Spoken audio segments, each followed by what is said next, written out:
Please subscribe our channel for latest update. Shirdi Sai Baba के 5वें दरबार भरमाड़ में गुरु पूर्णिमा का उत्सव बड़ी सादगी से मनाया गया। आज सुबह 6 बजे बाबा जी की काकड़ आरती हुई। उसके बाद बाबा का मंगल स्नान हुआ, बाबा का अभिषेक किया गया। इस अवसर पर साईं मंदिर को रंग बिरंगे फूलों से सजाया था। सुबह 8 बजे बाबा जी की धूनी में पूजा अर्चना के बाद हवन भी किया गया और उसके बाद बाबा जी का ध्वजारोहण भी किया गया। इस अवसर पर मंदिर में भजन कीर्तन भी किया गया और हलवे का प्रसाद बांटा गया और लंगर भी लगाया गया। इस अवसर पर बाबा राजेश कौंडल जी सभी भक्तों को गुरु पूर्णिमा की बधाई देते हुए कहा, जो व्यक्ति गुरु के बताए उपदेशों का पालन करता है उसका कल्याण हो जाता है। उन्होंने कहा, साईं बाबा के 11 वचनों को बताते हुए उनका महत्व समझाते उन्होंने कहा, साईं बाबा का संदेश था कि हमें किसी की निंदा चुगली से बचना चाहिए। अगर कोई हमारी निंदा करता है तो करने दो, उसकी निंदा करने से हमारे पाप कर्म कटते हैं। उन्होंने कहा कि घर में आए किसी को भिक्षा दिए बगैर नहीं लौटाना चाहिए, चाहे भिक्षार्थी इंसान हो या जानवर, और अपनी आय का कुछ हिस्सा असहाय लोगों की मदद में लगाना चाहिए। इससे आपका धन पवित्र होता है और आपका पुण्य बढ़ता है।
सब भक्तों को बाबा की गुरु पूर्णिमा पर हार्दिक शुभकामनाएं और बाबा का ढेर सारा प्यार और आशीर्वाद।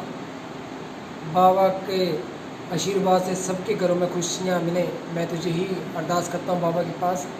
और आज बाबा की गुरु पूर्णिमा है और बाबा ने अपने जीवन काल में जो शिक्षा दी है कि हमें अपने घर से किसी भूखे नंगे को लौटने नहीं देना चाहिए। अगर कोई भूखा आपके पास आता है उसे रोटी जरूर देनी चाहिए, तो दुकारना नहीं चाहिए। बाबा ने यही शिक्षा दी है और मैं बाबा की शिक्षा पे बात करता हूँ कि अपने मन में कभी खोट नहीं होना चाहिए, किसी को बुरा नहीं बोलना चाहिए। अगर कोई बुरा बोलता भी है तो उसे आपने बुरा नहीं बोलना है, क्योंकि बाबा ने यही शिक्षा प्रदान की है। और बाबा तो इतने बड़े सर्वज्ञ होने के बावजूद भी आपने देखा कि बाबा जब भी भिक्षार्जन करते थे तो टमरेल में कुछ हिस्सा पशु पक्षियों के लिए रखते थे, साथ में खाते थे। ये बाबा की बहुत बड़ी शिक्षा है। और आज जो मैं यही संदेश देना चाहूँगा कि बाबा जल्दी से इस बीमारी को आप ख़त्म कीजिए और भक्तों में अपनी कृपा दृष्टि कीजिए। मैं सभी को ये संदेश देना चाहूँगा कि काफ़ी दिनों बाद लोगों को भगवान के दर्शन करने का मौका मिला है और आज गुरु पूर्णिमा पे बाबा जी के दर्शन करके बहुत अच्छा लगा।